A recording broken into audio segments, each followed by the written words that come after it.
أعوذ بالله من الشيطان الرجيم بسم الله الرحمن الرحيم. Tebat hari Senin 12 Rabiul Awal tahun ke-11 Hijriah bersamaan dengan hari lahirnya Rasulullah, hari Senin tanggal 12 Rabiul Awal tahun ke-11 Hijriah. Allah perintahkan kepada malaikat Jibril, Jibril, kau turun jemput kekasihku Muhammad, cabut nyawanya, dengan catatan tanya dulu, jika dia sudah mau lakukan tugasmu, tapi jika belum mau tunda tugasmu sampai dia mau. Panggil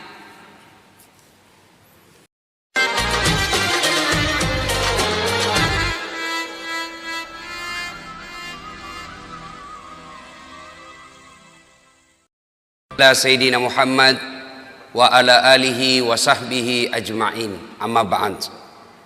Faqad qala Allah subhanahu wa ta'ala fi kitabil karim wa huwa asdaul qailin. A'udzu billahi minasyaitonir rajim. Bismillahirrahmanirrahim. Ya ayyuhalladzina amanu dukhulu fis-silmi kaffatan wa la tattabi'u khutuwatis syaitan innahu lakum adu mubin. Wahai orang-orang yang beriman, masuklah engkau ke dalam Islam secara sempurna dan janganlah engkau ikuti langkah-langkah setan, karena sesungguhnya setan itu musuh yang nyata bagi kalian. Wa qala idzan, Allah kemudian berfirman, bismillahirrahmanirrahim, innallaha wa malaikatahu yusalluna ala nabi ya ayyuhalladzina amanu sallu alaihi wa sallimu taslima. Sesungguhnya Allah dan para malaikatnya, Masya Allah, Allah dan para malaikat bersalawat kepada Rasulullah Muhammad sallallahu alaihi wasallam. Maka wahai orang-orang yang beriman, bersalawatlah kalian kepada Rasulullah dengan sebaik-baik salawat. Sallallahu ala Muhammad sallallahu alaihi wasallam. Sallallahu ala Muhammad sallallahu alaihi wasallam. Suatu ketika Rasulullah sallallahu alaihi wasallam selesai sholat subuh seperti ini. Tiba-tiba Rasulullah naik ke atas mimbar dan pidato. Saudara-saudara sekalian, bertahun-tahun sudah kita dakwah menyebarkan Islam. Siang malam, suka duka, kita lewati untuk menyiarkan agama Allah. Mungkin sepanjang perjalanan bersama kalian, ada di antara kalian yang pernah aku sakiti perasaannya. Saya mohon, sebelum akhirnya berakhir kehidupan ini, saya minta di antara kalian, ada yang pernah saya sakiti, ajungkan tanganmu. Saya minta kalian membalas. Lebih baik hari ini daripada hari pembalasan kelak. Suasana hening. Hampir seluruh sahabat menangis, termasuk Abu Bakar Siddiq. Dalam keheningan itu, salah seorang sahabat bernama Uqasyah, dia angkat tangannya. Ya Rasulullah, saya pernah Anda sakiti. Kata Nabi, kapan? Saat itu perang. Anda naik onta, saya di samping Anda. Anda cambuk ontanya, saya kena. Hari ini saya ingin melakukan pembalasan. Sahabat semua jengkel. Wah, ini Nabi lagi sakit masih mau juga melakukan pembalasan. Maka berdirilah Umar bin Khattab. Uqasyah, kalau kau ingin melakukan kisah pembalasan, saya yang kau cambuk. Jangan kau sakiti Rasulullah. Kata Nabi, Umar, saya paham niat baikmu, tapi dosa nafsi-nafsi tidak boleh ditanggung. Duduk kau Umar. Duduk Umar. Maju Uqasyah, ditahan lagi oleh Abu Bakar. Wahai saudaraku, jika tanganmu ingin betul nyambuk, diriku kau cambuk, jangan baginda Rasulullah Muhammad sallallahu alaihi wasallam. Nabi bersabda, Abu Bakar, saya paham niat baikmu, tapi dosa tidak boleh diwakilkan. Duduk kau, duduk Abu Bakar. Maju, makin maju Uqasyah dengan cambuknya. Lalu berdiri cucu beliau Hasan Husain. Wahai Uqasyah, jika tanganmu ingin mencambuk keturunan Rasulullah, jika engkau ingin mencambuk darah daging Rasulullah, maka cambuklah kami cucunya. Sama kau mencambuk dan menyakiti Rasulullah. Tolong, jangan kakek kami kau sakiti. Nabi meneteskan air mata dan berkata, cucuku, dosa tidak boleh diwakilkan untuk. Duduk engkau, duduklah. Hasan Husain semakin mendekat Uqasyah. Dia angkat cambuknya. Begitu dekat, dia buang cambuknya, lalu dia peluk Nabi. Sahabat semua heran, apa maksudmu? Tadi kau mau mencambuk Nabi, sekarang kau peluk sambil menangis. Dengar jawaban Uqasyah. Dia lalu berkata, ya Rasulullah, maafkan saya. Saya tahu sebentar lagi Anda meninggalkan kami. Ingin rasanya tubuhku yang hina ini memeluk badan Rasulullah sebelum kita berpisah. Kalaupun kelak nanti kita berpisah, di akhirat tentu kita berbeda tempat. Ya Rasulullah, rindu rasanya kulit saya ini menyentuh Rasulullah. Lalu Rasulullah bersabda, saudara-saudara sekalian, jika engkau ingin melihat sahabatku di akhirat kelak, lihatlah ini karena cintanya kepada Rasulullah Muhammad sallallahu alaihi wasallam. Tepat hari Senin 12 Rabiul Awal tahun ke-11 Hijriah, bersamaan dengan hari lahirnya Rasulullah, hari Senin tanggal 12 Rabiul Awal tahun ke-11 Hijriah, Allah perintahkan kepada malaikat Jibril, Jibril, kau turun jemput kekasihku Muhammad, cabut nyawanya, dengan catatan, tanya dulu, jika dia sudah mau, lakukan tugasmu, tapi jika belum mau, tunda tugasmu sampai dia mau. Panggil 3 malaikat menyertaimu, Mikail, Israel, Israfil. Turunlah malaikat. Di langit ke-7 mereka masih berempat. Langit ke-6 mereka masih berempat. Sampai di langit pertama malaikat Jibril berkata, wahai malaikat pencabut nyawa, kau sajalah yang turun ke dunia. Saya tidak tega menemanimu dan melihat engkau mencabut rohnya Muhammad sallallahu alaihi wasallam. Lalu malaikat pencabut nyawa berkata, Jibril, kenapa kau tidak turun menyertai kami? Bukankah selama ini engkau yang menyertai Rasulullah? Bukankah selama ini engkau yang menemui Rasulullah? Kami tidak pernah menemui Rasulullah. Turunlah bersama kami. Jibril berkata, maafkan saya tidak betul-betul tidak mampu melihat engkau mencabut rohnya Rasulullah. Turunlah 4 malaikat ini. Lalu malaikat mengetuk pintu Rasulullah, ketuk rumah Rasulullah. Assalamualaikum warahmatullahi wabarakatuh ya Rasulullah. Nabi dalam rumah menjawabnya, waalaikumsalam warahmatullahi wabarakatuh. Fatimah membuka pintu, ternyata tidak ada orang di depan pintu. Rasulullah lalu bersabda, sudah ada di samping saya. Malaikat pencabut nyawa berkata, ya Muhammad, hari ini aku diperintah Allah untuk mencabut ruhmu. Menurutmu bagaimana? Kira-kira kalau Bapak ditanya seperti itu, apa jawaban Bapak? Kalau saya ada saat, hari ini Allah perintah untuk mencabut rohmu, maka saya akan menjawab, tunggu dulu, istri saya baru 1. Rasulullah menjawabnya, wahai malaikat, 24 nabi dan rasul senior saya, 24 nabi dan rasul pendahulu saya, setelah mereka melaksanakan tugas, mereka pun menghadap kepada Allah. Hari ini saya siap menghadap, tapi saya lihat ini ada keanehan. Apa ya Rasulullah? Mana malaikat Jibril? Kok tidak ada di antara kalian? Mana sahabat saya? Mana Jibril? Malaikat pencabut nyawa berkata, Jibril menunggu di atas langit. Dia tidak datang untuk menyertai kami. Lalu Nabi perintahkan, kau panggil dulu. Ada perkara yang penting yang ingin saya tanyakan kepada Jibril. Setelah itu saya siap menghadap kepada Allah. Naiklah malaikat pencabut nyawa dan berkata kepada Jibril, ya Jibril, engkau dicari sahabatmu, turunlah engkau menyertai kami. Turun malaikat Jibril. lalu ketemu dengan Nabi. Nabi bertanya kepada Jibril, "Ya Jibril, kalau hari ini aku harus menghadap kepada Allah, tolong berikan saya berita gembira, tolong perdengarkan saya kalimat yang nikmat di telinga saya." Lalu Jibril bersabda, "Ya Muhammad, saya dapat berita gembira dari Allah. Seluruh malaikat yang pernah Allah ciptakan antri untuk menyambut rohmu ya Muhammad. Apalagi ya Jibril, ya Muhammad, seluruh Nabi 24 haram masuk surga sebelum engkau lebih dulu. Meskipun engkau Nabi paling terakhir, tapi Allah memberikan garansi dan jaminan haram seluruh Nabi dan Rasul masuk ke dalam surga sebelum engkau lebih dulu ya Muhammad." Nabi mengucapkan Alhamdulillah.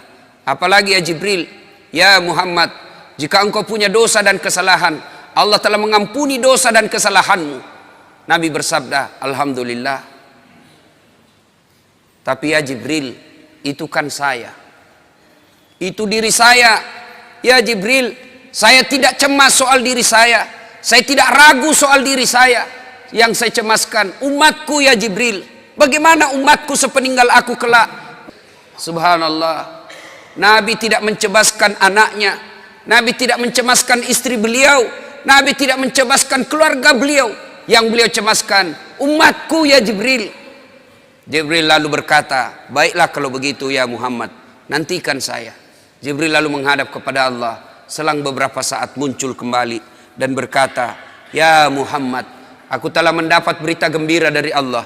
Meskipun engkau sudah tidak di tengah-tengah mereka, meskipun engkau sudah tidak berada di tengah umatmu, selama umatmu berpegang kepada Quran dan Sunnah, mereka akan selamat dunia sampai di akhirat." Mendengar ini Rasulullah lalu tersenyum dan berkata, "Alhamdulillah, segala puji bagi Allah. Malaikat pencabut nyawa, silahkan laksanakan tugasmu." Jibril mundur, majulah malaikat pencabut nyawa melaksanakan tugas dan berkata, kalau bahasa kita, "Ya Muhammad, maafkan saya, saya tidak mampu melakukan ini, tapi ini perintah dari Allah." Lalu Nabi bersabda, "Laksanakan tugasmu, saya pun siap melakukannya." Mundur malaikat Jibril, majulah malaikat pencabut nyawa melaksanakan tugasnya. Keluar rohnya Rasulullah, perlahan-perlahan meninggalkan telapak kaki Rasulullah. Telapak kaki Rasulullah menggigil naik ke atas betis Rasulullah, naik ke paha Rasulullah, sampai ke perut. Bercucuran keringat Rasulullah, keluar keringat Rasulullah di wajah Rasulullah. Malaikat Jibril lalu berpaling. Nabi lalu bersabda, "Wahai malaikat Jibril, kenapa engkau palingkan mukamu? Apakah engkau jijik melihatku? Apakah kau jijik melihat wajah saya?" Jibril bersabda, "Ya Muhammad, ketahuilah demi Allah yang menguasai segala-galanya, tidak aku jijik melihat mukamu ya Muhammad. Aku tidak tega melihat engkau menghadapi sakaratil maut. Aku tidak mampu melihat engkau menghadapi sakaratil maut."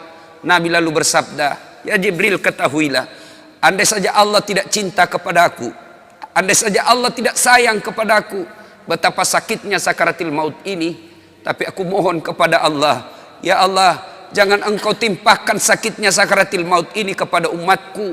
Bebankan seluruh penyakit sakaratil maut ini, bebankan seluruh sakitnya sakaratil maut ini hanya kepada aku. Jangan engkau berikan umatku ya Allah." Begitulah cintanya Rasulullah kepada kita. Perlahan-lahan sampai ke tenggorokan. Sampai ke tenggorokan ruh Rasulullah. Habis menggigil seluruh badan Rasulullah, ditinggal ruhnya. Lalu di penghujung bibir beliau mengucapkan, "Pelihara solat kalian, pelihara solat kalian, pelihara solat kalian." Yang kedua Rasulullah berpesan, pelihara wanita di antara kalian, pelihara anak-anak gadis kalian, pelihara istri-istri kalian. Dan yang terakhir beliau ucapkan, tidak satu pun keluarga yang diucapkan. Beliau tidak mengucapkan Khadijah, Khadijah. Beliau tidak mengucapkan Aisyah. Beliau tidak mengucapkan Hasan, Husain. Siapa yang diucapkan? Ummati, ummati, ummati. Berangkat Rasulullah. Hebohlah Mekah. Berduka seluruh Mekah. Abu Bakar menggigil. Sahabat yang lain meneteskan air mata. Satu sahabat yang tidak mau menerima kenyataan, Umar bin Khattab. Ketika disampaikan orang-orang, Rasulullah telah meninggalkan kita, Rasulullah telah menghadap kepada Allah, heboh satu Mekah. Umar bin Khattab marah. Dia cambuk, dia tarik pedangnya dan berkata, siapa yang mengatakan Muhammad wafat, maka aku tebas batang lehernya. Umar tidak bisa. Umar tidak mampu menerima kenyataan Rasulullah berpisah dengannya. Dan Umar mengamuk, siapa yang mengatakan Muhammad mati, saya tebas batang lehermu. Tampil Abu Bakar Siddiq berdiri di depan rumah Rasulullah dan bersabda dan berkata, siapa yang menyembah Muhammad, sesungguhnya Muhammad telah menghadap kepada Tuhannya. Tapi siapa yang menyembah Allah, Allah tidak akan mati, Allah akan abadi selama-lamanya. Mendengar ini lunglai seluruh badan Umar, jatuh sempoyongan tidak mampu berdiri. Begitu menyadari Rasulullah telah meninggalkannya. Begitulah para sahabat mencintai Rasulullah. Bagaimana cinta kita kepada Rasulullah? Kita lebih cinta kepada mobil daripada cinta kepada Rasulullah. Kita lebih cinta kepada harta daripada cinta kepada Rasulullah. Kalau Rasulullah bukan cuma di dunia beliau cinta kepada kita, sampai di akhirat beliau mencintai kita. Dijelaskan dalam riwayat, ketika hari kebangkitan kelak, hari kiamat telah berlalu, seluruh makhluk binasa.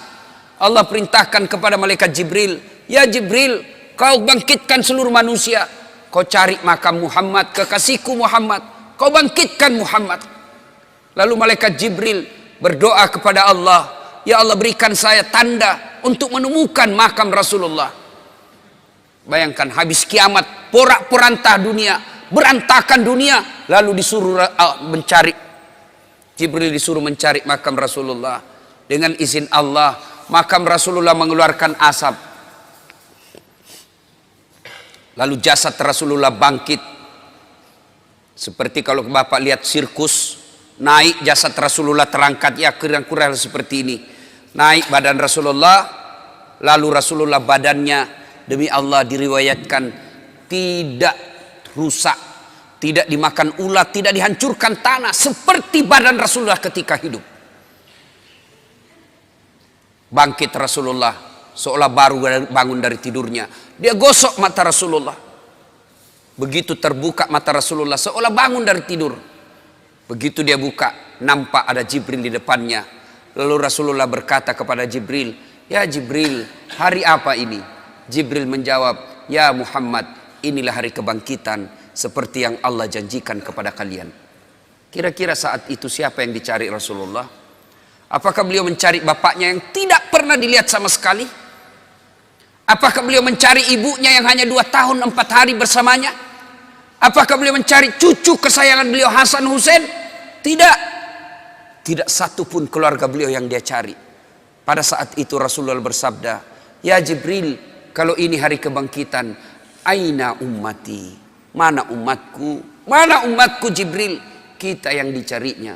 Begitu cintanya Rasulullah kepada kita. Rasanya tidak ada satupun pemimpin di dunia ini yang mencintai umatnya seperti cintanya Rasulullah Sallallahu Alaihi Wasallam kepada kita.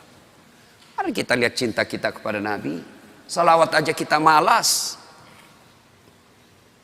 Sallallahu ala Muhammad, sallallahu alaihi wasallam, sallallahu ala Muhammad, sallallahu alaihi wasallam. Ya Nabi, salam alaik. Ya Rasul, salam alaik. Ya Habib, salam alaik. Ibu bapak, saudara-saudara sekalian yang saya hormati, bagaimana wujud kecintaan kita kepada Rasulullah? Apabila kita cinta kepada Rasulullah, pelihara anak-anak kita. Apa hubungannya Ustaz? Cinta kepada Rasul dengan cinta kepada anak? Tidakkah kalau kita cinta kepada Rasulullah, ajaran-ajaran Rasulullah, petua-petua Rasulullah, pesan-pesan Rasulullah, titah-titah Rasulullah harus kita pelihara dan kita amalkan selama-lamanya. Bagaimana pesan-pesan Rasulullah, bagaimana perintah-perintah Rasulullah akan abadi dan selama-selamanya apabila kita tidak pelihara generasi muda. Bapak-bapak yang sudah usia-usia lanjut, ini usia-usia yang insya Allah akan selamat. Tapi bagaimana Islam ke depan?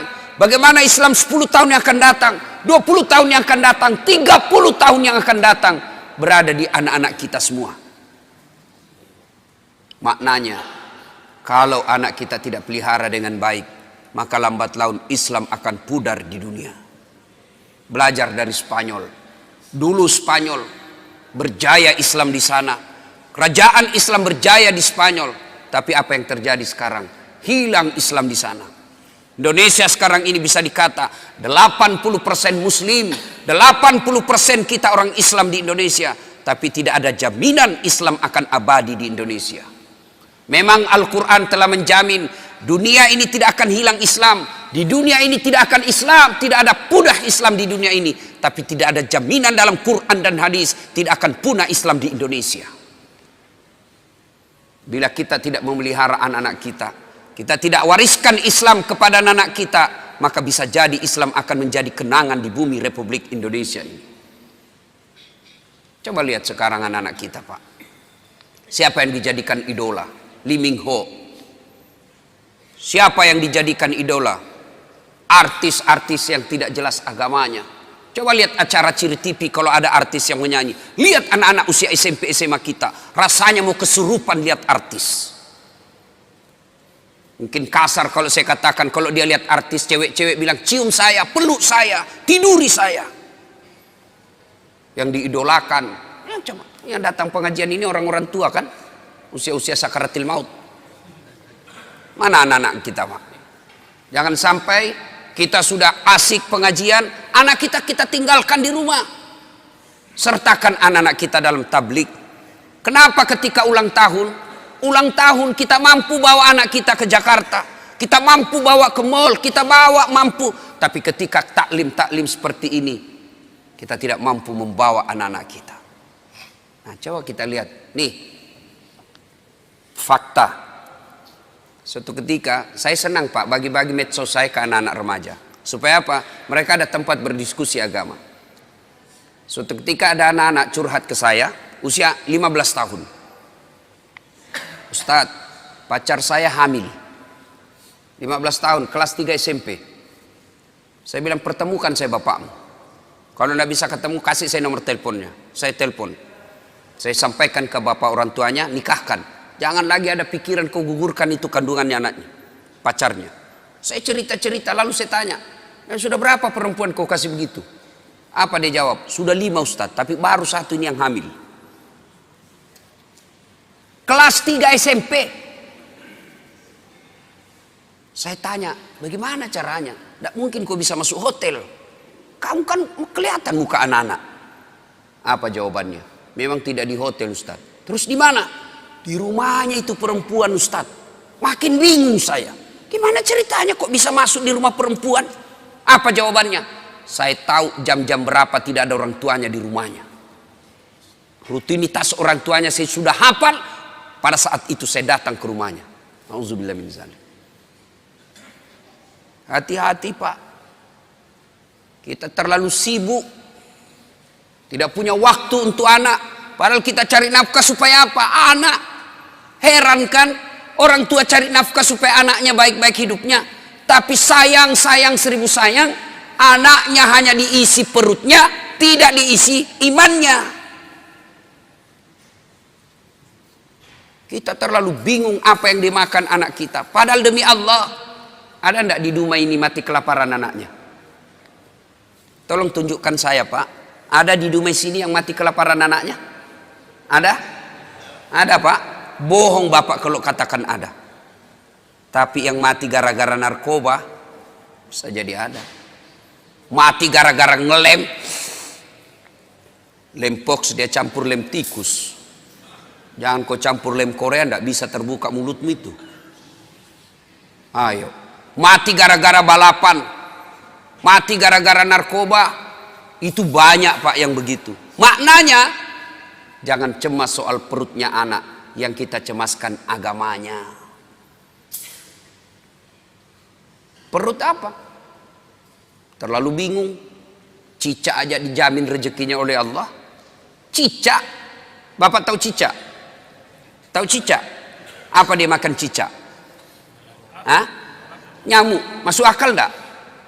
Di mana ketemunya? Enggak punya ke terminal. Satu di dinding, Satu terbang, di mana ketemunya?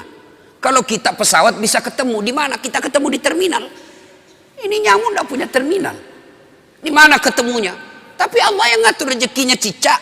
Sehingga lagu kita dulu kan, cicak-cicak di dinding, diam-diam merayap. Datang, datang Pak.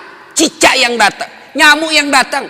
Datang seekor nyamuk. Lagu tidak mengatakan cicak lompat ke nyamuk. Wah, tidak, setengah mati cicak, kasihan. Itu lagu-lagu dulu Pak, memang bagus. Saudara-saudara sekalian, nih perhatikan anak kita. Nih lagi nih. Saya ini kan banyak yang curhat Pak. Termasuk tadi malam ada lagi yang curhat anak-anak. Tapi tadi malam anak Jambi, bagus juga curhatnya. Ustadz, saya mau berhenti sekolah. Kenapa? Saya tidak tega lihat ibu saya kerja. Saya kena tipu, bapak saya kontraktor, kena tipu Ustadz. Saya sekolah tapi saya tidak yakin bisa dapat kerja yang baik. Nah ini baik, ini curhatnya yang begini. Masih baik curhatnya yang begini. Tapi yang curhat lagi, apa yang curhat? Bilang gini, Ustadz, saya lagi di hotel Pak. Saya biasa kalau pergi ceramah saya rahasiakan hotel kamar. Kenapa? Untuk istirahat. Ini tiba-tiba resepsionisnya diberitahu nomor kamar saya. Datanglah ini anak muda, usia 21 tahun. Dia ketuk pintu kamar. Assalamualaikum. Waalaikumsalam warahmatullahi wabarakatuh. Anak muda. Kenapa dek? Boleh curhat Ustadz? Oh boleh, tunggu kalau gitu kita ketemu di lobi. Ceritalah saya di lobi. Apa dia cakap? Ustadz, kira-kira diampuni tidak dosa saya? Apa dosamu dek? Saya pukul orang tuaku. Siapa? Bapakku saya pukul Ustadz. Wah, besar dosamu itu. Kenapa bisa? Pemabuk bapak saya Ustadz. Mabuk aja kerjanya siang malam. Dia pukul mama saya. Saya jengkel, saya pukul juga. Dalam hatiku benar juga ini sedikit. Lalu ya cerita-cerita, nanti saya kaget. Waktu saya gali-gali masa lalunya. Dia bilang apa? Ustadz, saya waktu kelas 3 SMP, kelas 1, kalau saya tidak salah dia bilang kelas 1 SMP. Waktu kelas 1 SMP, saya berhubungan suami istri dengan sepupu sekali saya. Kelas 1 SMP kelas berapa ya? Kelas 1 SMP umur berapa itu Pak? 12 tahun kan? 12 tahun. Usia 12 tahun, dia sudah berhubungan suami istri, berzina dengan sepupu satu kalinya, anak saudara bapaknya. Saya bilang, kau pacaran? Tidak, suka sama suka saja Ustaz. Berapa lama kau begitu? Apa jawabannya? Sampai kelas 1 SMA. Fakta, ini bukan sinetron. Kalau sinetron kan biasa dibuat-buat. Kisah nyata. Apalagi yang membuat miris hati saya ketika dia bilang apa? Ustaz, selesai itu karena dia menikah, saya begitu lagi dengan pamanku. Saudaranya mamanya, laki-laki. Berarti ini anak biseks. Laki oke, perempuan jadi. Selesai dengan pamannya, dia begitu lagi dengan kakaknya yang pertama kali ditiduri, sepupu sekalinya. Auzubillah min dzalik. Ini fakta. Hati-hati Pak. Apa yang rusak anak-anak kita sekarang? Ada yang tahu jawabannya? Kira-kira apa yang rusak anak kita sekarang? Nih, handphone, smartphone. SMP, SD dikasih handphone begini, rusak anak bapak. Metode mendidik orang tua sekarang mulai hilang, jauh dari nafas Islam. Orang tua kita dulu tidak ada sekolah, tidak ada gaji bulanan, tidak ada rumah dinas, tidak ada kendaraan dinas, tapi anaknya bisa dia didik menjadi orang-orang hebat. Coba lihat orang-orang tua dulu, cara mendidik anaknya. Coba lihat, saya ingat, saya kecil, satu tempat tidur 4 kami di atas, sampai SMA. Satu tempat tidur. Tujuannya apa? Ternyata apa? Oh, menimbulkan kekerabatan, emosi di antara saudara. Apalagi ada yang menjadi spionasenya orang tua, ada jadi mata-matanya orang tua.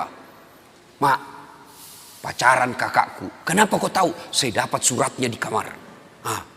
Kenapa? Ada yang jadi mata-mata. Dulu kita mau pergi main, saya paling sering itu ditolak sama teman-teman. Karena kalau saya main, mak, saya mau pergi main. Apa kata mamaku? Iya, kau pergi, tapi bawa adikmu. Orang Bugis bilang matarana. Tidak tahu saya bahasa Dumai sini apa. Kalau kita pergi main, syaratnya boleh tapi bawa adik, urus adik. Pergilah. Saya biasa ditolak sama teman, dia bilang, "Enggak usah kau kasih masuk dasat." Adiknya cerewet, lagi main nangis lagi adiknya. Apa tujuannya, Pak? Menjalin persaudaraan dan tanggung jawab sejak kecil. Kita minta duit, enggak langsung dikasih itu. "Pak, saya membayar besok." Apa kata bapak kita? Sudah, kau bersihkan dulu itu nak, toilet. "Pak, saya membayar besok." Kau isi bak mandi dulu. Itu dulu, orang tua dulu. Sekarang bagaimana, Pak? Wow, katanya modern. Satu anak, satu kamar. Di kamarnya ada TV. Di kamarnya ada kulkas. Akhirnya apa? Pulang sekolah langsung masuk kamar. Kapan dia keluar? Mau makan. Sudah itu, masuk lagi kamarnya. Tidak pernah bertemu saudaranya. Jangan heran, begitu bapaknya meninggal, hanya perkara warisan mereka berpengadilan dan tidak punya rasa malu. Coba lihat anak-anak kita sekarang, Pak. Masya Allah. Bapak kalau anak-anak mau pergi sekolah cium tangan enggak? Bapak kalau anaknya mau pergi sekolah cium tangan? Cium tangan? Enggak percaya saya, Pak. Itu cium tangan, kalau saya jabat tangan sama ibu saya begini cara saya. Cium dulu telapaknya. Atasnya dulu saya cium sekali, baru telapaknya 2 kali. Itu namanya cium tangan. Anak-anak sekarang dia kasih gitu tangannya, Pak. Enggak, di sliding, Pak.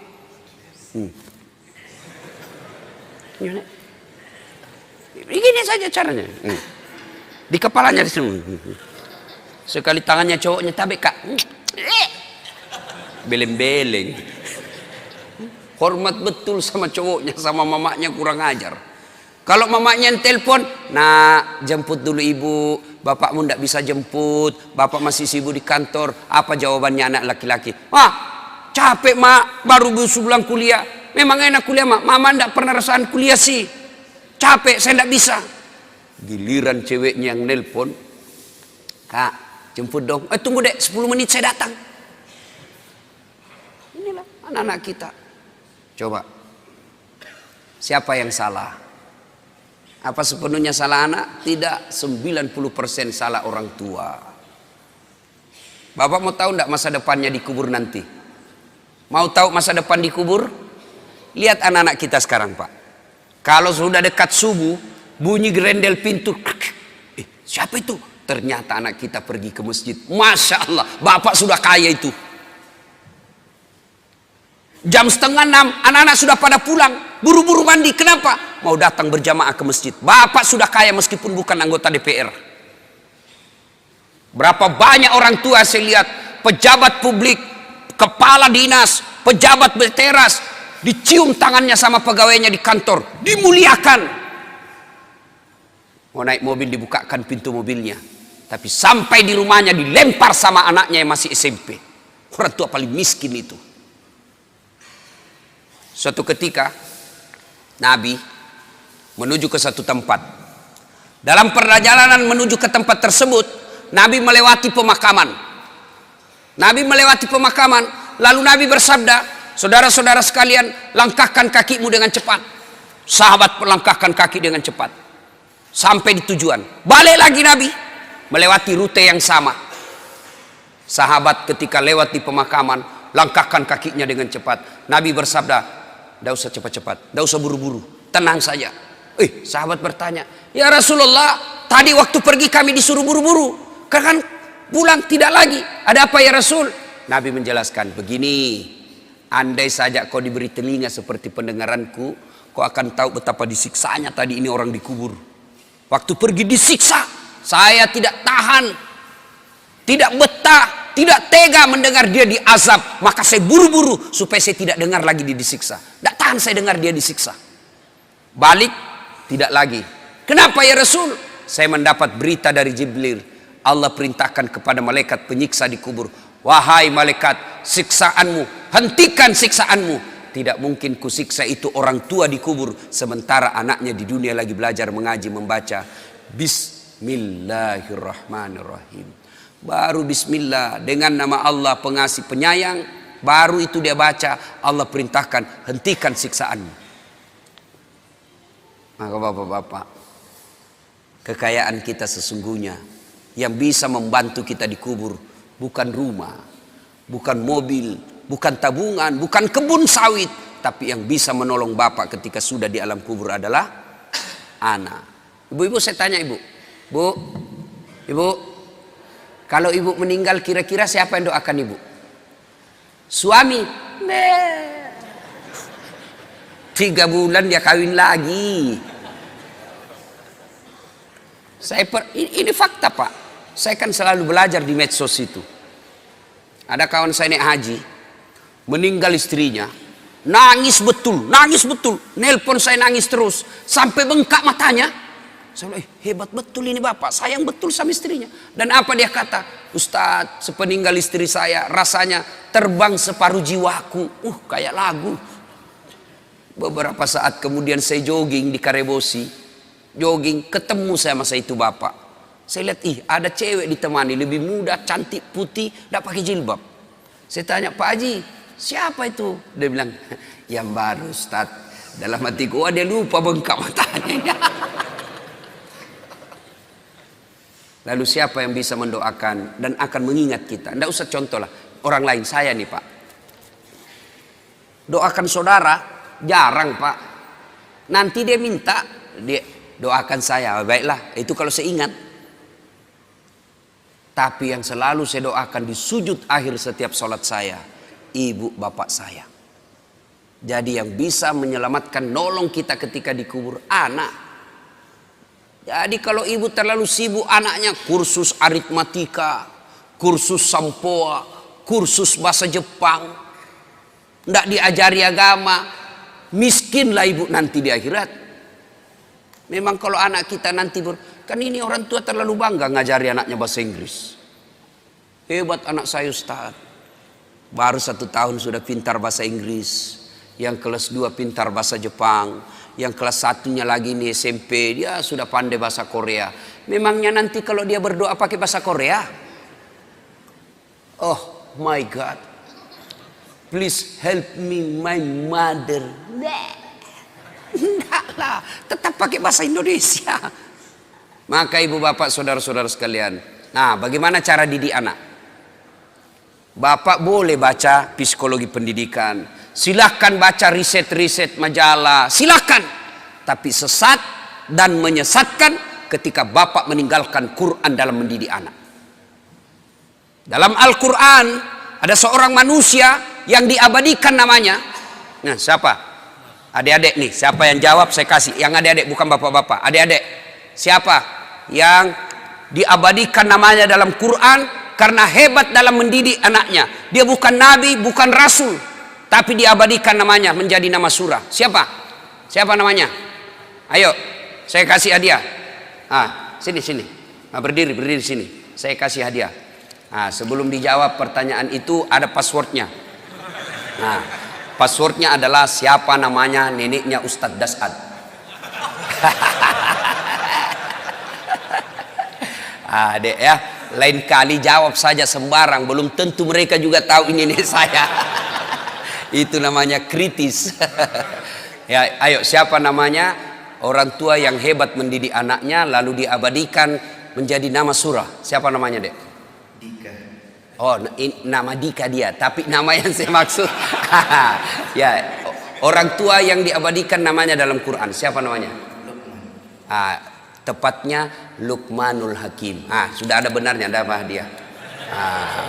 Oke. Salam tangan dulu, bos. Ya. Beda itu rasanya uang Ustadz dengan uang Kapolres. Bapak saudara-saudara sekalian, namanya Luqmanul Hakim. Diabadikan menjadi nama surah karena hebat dalam mendidik anaknya. Nah, maka karena waktu terbatas, bapak kalau mau ibu bapak mau mendidik anak, buka Quran surah Luqman mulai dari ayat 13. Allah ajarkan menurut Luqmanul Hakim, ya bunayya, wahai anakku, la tusrik billah, jangan kau serikatkan Allah. Artinya yang pertama diajarkan kepada anak akidah. Anak-anak kita kecil-kecil, 7 bulan, 9 bulan, 1 tahun, mereka anak kecil kan senang lagu, maka perkenalkan lagu-lagu Islam, perkenalkan akidah, tauhid melalui lagu. Ada waktu saya kecil kan lagunya begini. Topi saya bundar, bundar topi saya. Kalau ibu-ibu dulu kalau dia didik anaknya, lagunya dia perkenalkan sejarah Nabi melalui apa? Lagu.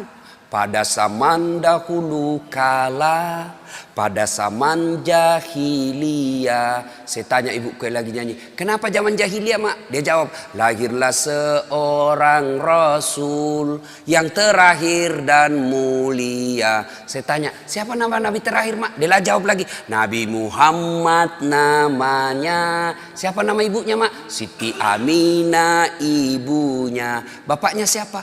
Abdullah nama ayahnya. Di mana tinggal? Di Dumai atau Pekanbaru? Madinah tempat tinggalnya. Terus selanjutnya mak, dia lanjut lagi lagunya. Setelah dewasa diangkat menjadi Rasul. Siapa yang angkat? Ketua RT atau Pak Desa? Oleh Allah yang kuasa. Allah itu siapa mak? Pencipta alam semesta. Akidah masuk. Itu lagu dulu. Kalau datang suaminya, dia hibur. Marah suaminya, dia nyanyi juga ibu-ibu dulu. Nyanyi tapi sopan lagunya. Marah-marah suaminya, pak, pak, pak, pak, pak. Nyanyilah dia. Insaflah wahai manusia, bila dirimu bernoda. Marah lagi suaminya, dia goyang kepalanya. Joget juga tapi kepalanya aja goyang dengan tangan jari-jarinya. Dialah pengasih dan penyayang kepada semua insan. Itu lagu-lagu zaman dulu. Ibu-ibu tidak ada majelis taklimnya tuh, tidak ada baju seragamnya. Dulu. Sekarang ibu-ibu apa lagunya? Yo yo ayo, yo ayo, yo ayo. Ayo apa? Ayo poligami.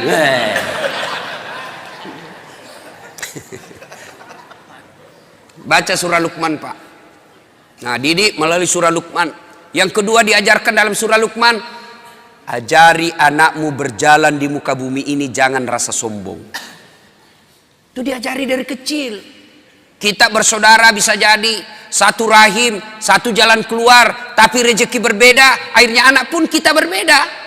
Bapak kaya, saudaranya bapak yang tua juga kaya, yang bungsu miskin. Mereka bersepupu sekali anak-anak kita, mereka berbeda status ekonomi. Jangan biasakan anak kita sombong di depan sepupunya.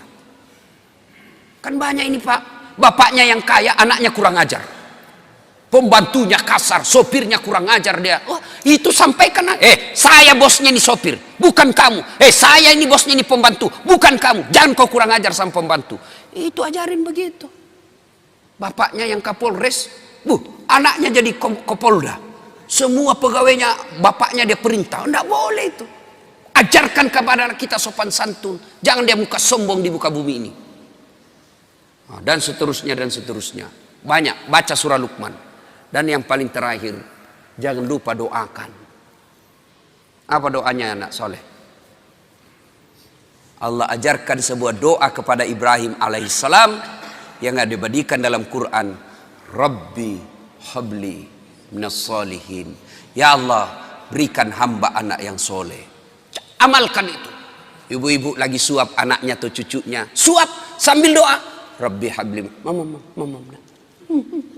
Rabbi surah, Rabbi habli minas solihin. Lagi dimandi anaknya disampo. Rabbi habli minas solihin. Mau tidur anak kita, usap-usap kepalanya. Rabbi habli minas solihin. Mau pergi sekolah, dekap dia. Rabbi habli minas solihin. Anak kita bertanya, apa itu bunda? Saya doakan nanda supaya anak jadi anak yang soleh. Sampai di sekolah mau bolos anaknya. Enggak deh, saya enggak bolos. Tadi bunda saya mendoakan saya jadi anak yang soleh. Coba diamalkan itu.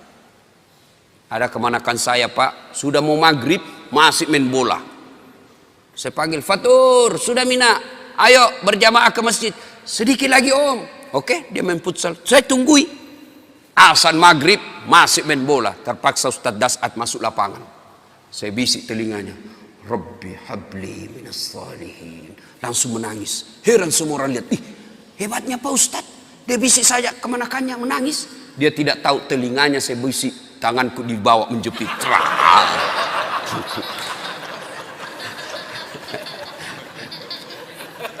Artinya kalau anak salah kasih hukuman.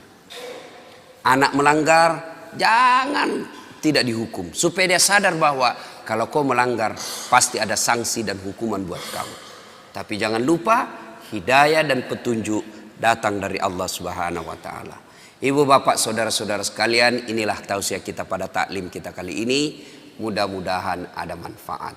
Terima kasih kepada Bapak Andi Abdul Latif yang telah memfasilitasi sehingga saya bisa sampai di tempat ini.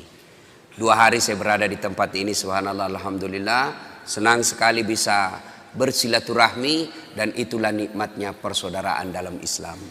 Insya Allah nanti balik ke Jakarta lalu ke Timika. Lanjut lagi ke Timika, dari Timika ke Bombana, dari Bombana ke Pontianak, dari Pontianak ke Bima, dan seterusnya. Tanggal 21 saya ulang tahun. Saya pikir saya istirahat di situ, ternyata ada lagi sepupu teman minta, Ustadz minta lah, ya sudahlah tambah acara. Lanjut lagi, saya pikir tanggal 25 hari Natal saya libur, ternyata ada lagi maulid. Tak apa-apa, mereka melaksanakan Natal, kita juga melaksanakan maulid. Jadi ibu bapak saudara-saudara sekalian, mohon doa supaya kita tetap istiqamah dalam dakwah. Sebelum saya akhiri saya mau cerita. Cerita terakhir. Ada orang imam penghafal Quran, anak-anak santri, ya anak remaja dikirim ke pesantren. Hafal Quran. Pulang Ramadan, satu kampung mau mendengar hafalannya. Nah, kata Pak Imam, kaulah jadi imam. Kami mau dengar hafalanmu. Jadilah imam. Dia baca surah yang panjang, yang hanya dia menghafalnya. Al-Fatihah lancar. Begitu dia baca surah itu, yang panjang itu yang hanya dia menghafal, tiba-tiba ada cicak jatuh. Cicak jatuh, kena telinganya, kaget. Begitu dia kaget, stres.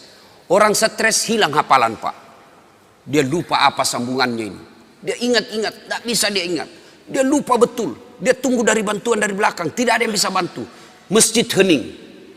Hening masjid. Tiba-tiba ini imam berteriak, tolong bantu di belakang. Dia bilang di belakang, saya juga tidak tahu. Tiba-tiba berteriak anak muda satu di belakang sekali. Dia bilang, kalau begitu ya sudah, Allahu Akbar. Kisah berikutnya. Ini fakta, saya ngalami. Waktu saya masih kecil, berjamaah asar. Ketika sujud, lama sekali imam sujud. Kenapa imam lama sekali ini? Teman saya penasaran, sudah hampir 2 menit masih sujud juga. Akhirnya teman saya dia angkat kepalanya. Langsung teriak, wih hilang imam. Wah, ternyata imam keluar dari samping. Kacau masjid, bubar. Selesai saya tanya Pak Imam, kenapa tinggalkan masjid? Jamaah, dia bilang, saya kentut nak. Sebelum Pak Imam, lain kali kalau kentut kasih bangkit jamaah, angkat kepala supaya kami lihat. Dia bilang apa? Saya sengaja nak, saya malu kau lihat. Saya sengaja tidak bangkitkan kau, saya malu saya kau lihat. Kacau masjid. Apalagi, saya berjamaah waktu itu KKN. Saya belum jadi ustadz. Ada kawan saya pakai gamis, pakai songkok. Saya cuma pakai baju biasa. Saya pikir, oh ini pasti anak pesantren. Jadi imam baca Al-Fatihah lancar. Begitu dia baca Al-Kafirun, saya sudah mulai bilang, berani betul ini dia baca Al-Kafirun. Dia baca, wala antum abiduna ma a'bud, wala ana abidum ma abattum, wala antum abiduna ma a'bud, wala ana abidum ma abattum, wala antum. Ini teman saya anak fakultas sastra, dia teriak, woi kenapa itu tak putar-putar tidak mau sampai? Langsung dia bilang ini juga kupikir. Kacau sholat. Ya, kalau imam salah berantakan satu masjid. Dalam fikih berjamaah siapa saja boleh jadi makmum. Orang gila sampai orang waras boleh jadi makmum. Orang dewasa sampai belum balik boleh jadi makmum. Tentara, polisi boleh jadi makmum. Tapi jadi imam tidak boleh orang sembarang. Harus ketat syaratnya. Kenapa? Karena kalau imam bermasalah batal kita punya jamaah. 2019 Indonesia milih imam. Hati-hati. Jangan milih imam karena kita satu kampung. Jangan milih imam karena satu partai. Jangan milih imam karena kita dapat proyek. tapi pilihlah imam yang betul-betul mampu menyelamatkan negara Republik Indonesia dan melindungi umat Islam di tanah air kita. Demikian, semoga ada manfaat.